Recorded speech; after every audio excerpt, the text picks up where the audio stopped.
Hey guys, what is up? This is Matthew Davis, me once again. Welcome back to another movie review. This time it is going to be on Pixar's newest film, Turning Red. Now, Turning Red is streaming exclusively on Disney+. For the third time Pixar has done this. Even though there really isn't that much of an excuse anymore, since Spider-Man is still a Disney property and that made over $1 billion. But, hey, that's okay. We still got Lightyear.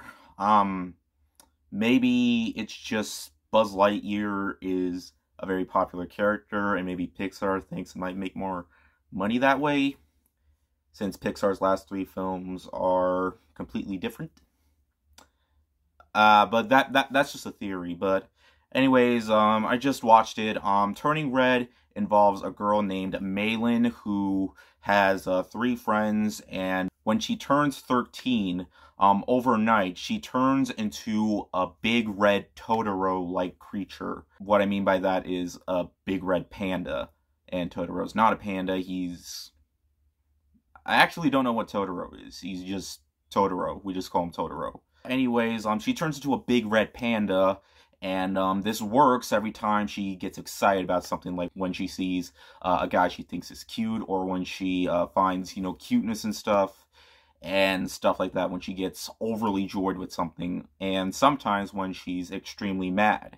And the way she gets rid of that is by calming herself down, but there is a way to get rid of this curse that she's having, and it's actually been running in the family for quite some time. During then, until the ritual can be completed, she waits a month for that to happen. Until then, she tries to get used to her new big red panda self. Now, when this movie was announced or revealed, people had questions like, what is this? Pixar, what are you doing? Like, why have you lost your minds? What is this? Because people thought the movie looked very weird and far from what Pixar would usually make.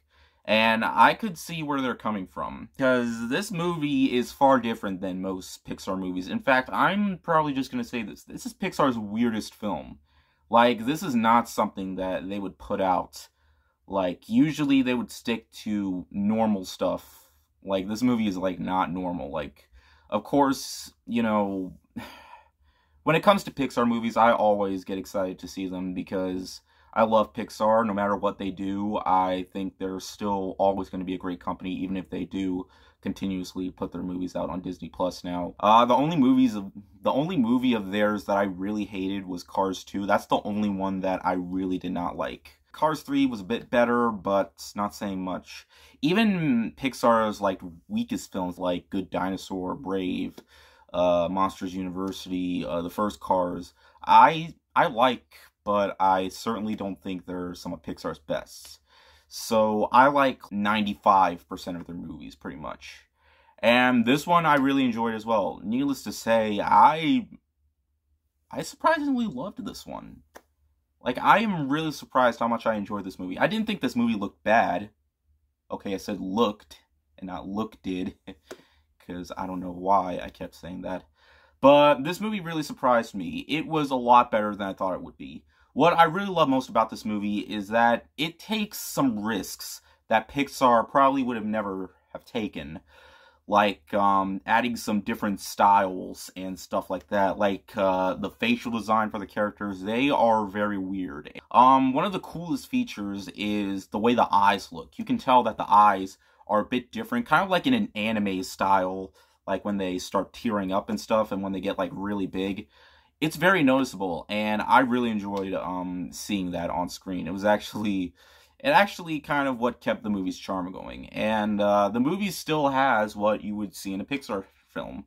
A lot of funny jokes. While most of them definitely aren't fully aimed towards children, and that's to be expected. Like, all the Toy Story movies had jokes that were aimed towards adults. Like, they're, when Jesse's, going around the race car track, and then Buzz is, he has his jaw dropped and his wings pop up like he has a boner or something. But, it doesn't get anything, but there's nothing like that in the movie, though there are quite a few suggestive references here and there.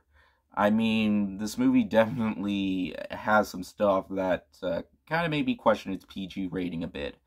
But that's something I kind of expected, because this movie is basically about a girl who's going through puberty in the weirdest way.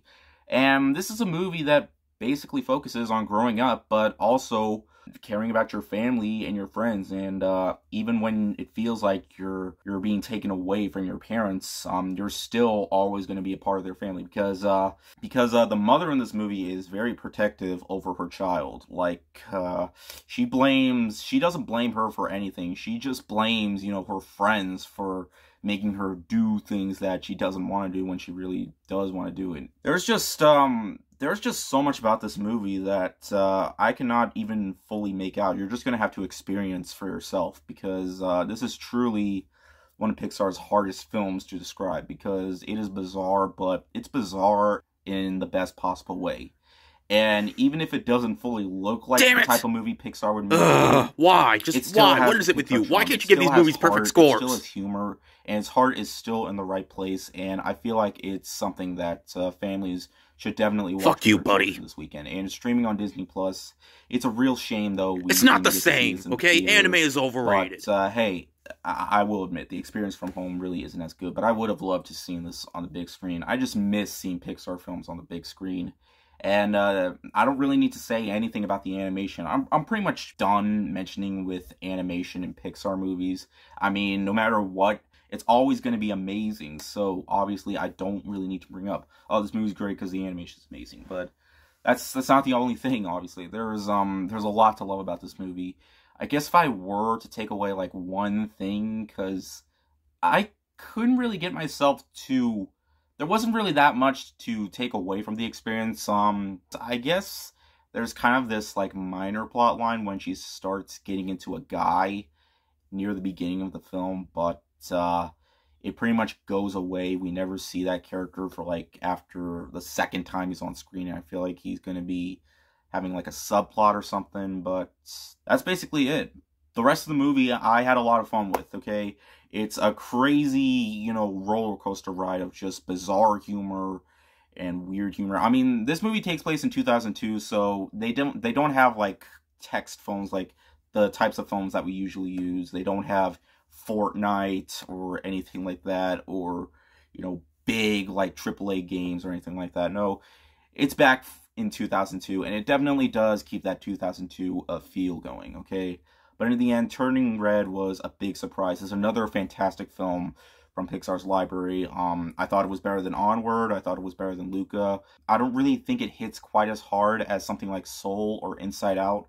But this movie still has, that same Pixar that we know and love. It still has the same Pixar stuff that we all know and love. And it has some pretty fun references. Like, there was a Simpsons reference near the beginning of the movie.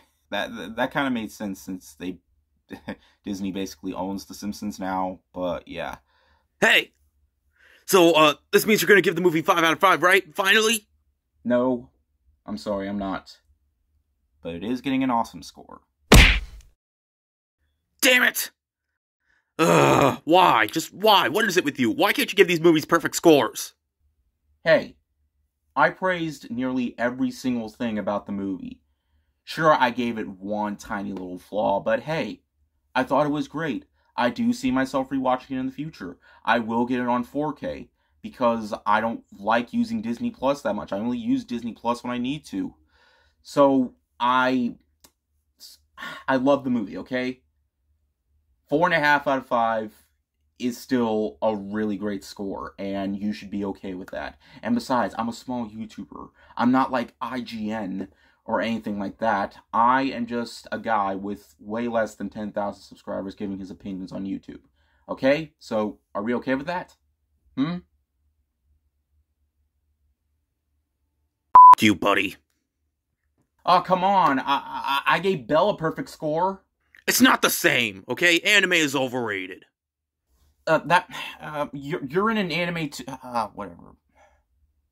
But anyways, I highly recommend this movie.